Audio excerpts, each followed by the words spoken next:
Direction la Côte d'Ivoire, Afin de sang sur Radio France Internationale, nous ne renonçons pas à notre candidature. Pour plus de détails, après le générique. Avant de commencer, n'oubliez pas de vous abonner et d'activer la cloche de notification, car cela va vous permettre de ne plus manquer les prochaines vidéos.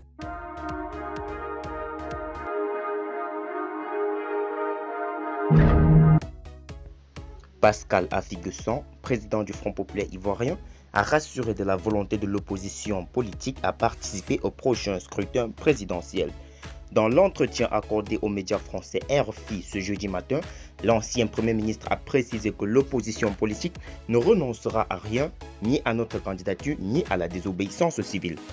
Nous sommes engagés pour participer aux élections prochaines parce que nous refusons que la Côte d'Ivoire soit soumise à la dictature d'un homme ou d'un clan, a-t-il indiqué.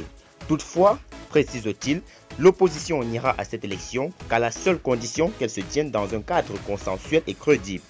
La désobéissance civile continuera tant que nous n'aurons pas ce contexte électoral qui peut favoriser l'expression démocratique du peuple de Côte d'Ivoire. Nous sommes engagés jusqu'à ce que nous ayons ces conditions optimales, a-t-il prévenu, précisant qu'il est exclu d'aller à des élections tronquées. Nous n'irons à des élections que si elles sont justes et transparentes.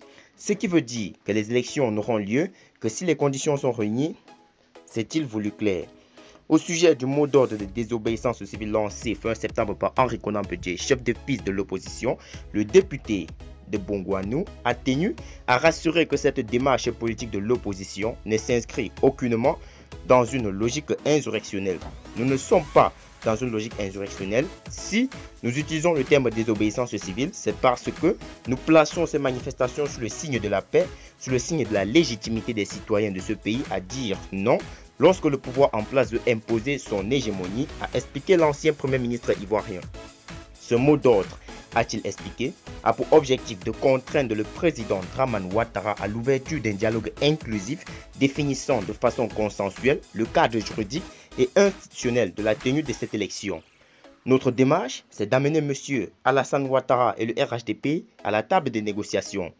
Il faut que nous négocions sur toutes les questions qui nous divisent, en particulier sur le cadre juridique et institutionnel des élections, à savoir la commission électorale indépendante, le conseil constitutionnel et tout ce qui contribue à des élections apaisées, justes et transparentes, a-t-il rappelé.